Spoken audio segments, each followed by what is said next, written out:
ક્યાં જાસ? હું જ્યાં જાવી તારું કામ નથી, ઘરે જઈને રોટલા કર રોટલા. આ મારે નિહાળે જાવું છે, ઈ કોઈ સમજતું નથી અને આ જાય છે તો એને ગમતું નથી.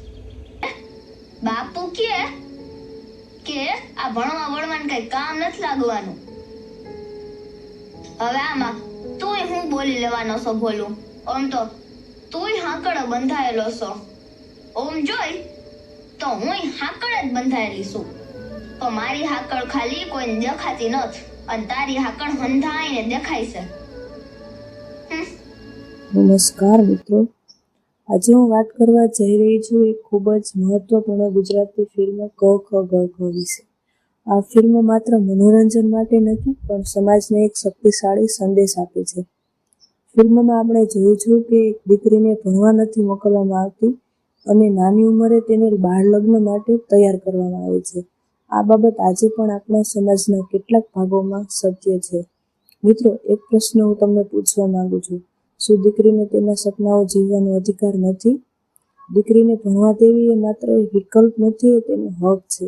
જ્યારે એક દીકરી ભણે છે ત્યારે તે માત્ર પોતાનું નહીં પરંતુ આખા પરિવાર અને સમાજનું ભવિષ્ય બદલે છે. બાળ લગ્ન જેવી પ્રથાઓ દીકરીના બાળપણને છીનવી લે છે.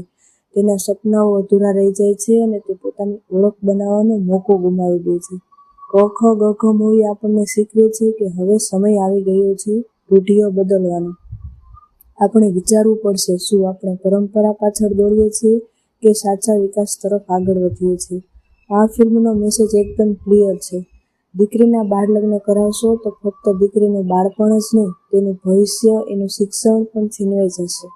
આપણે સાંભળતા જ આવ્યા છીએ કે દીકરી ભણે તો 3 પેઢી તારે. તો શું તમે તમારી ભવિષ્યની પેઢી માટે કંઈ જ વિચારી શકતા નથી? આ તમામનો એક જ હલ છે: શિક્ષણ પૂરું પાડો દીકરીઓને. શિક્ષણ જ સમજણ આપે છે અને સમજણ જ સમાજને આગળ લઈ જઈ શકે છે. જો તમને પણ લાગે કે સમાજમાં બદલાવ આવવો જોઈએ તો જરૂરથી આ મૂવી જોજો અને પોતાની દીકરીઓને અને આપણા વડીલોને પણ દેખાડજો. અને આ વિડીયો વધુ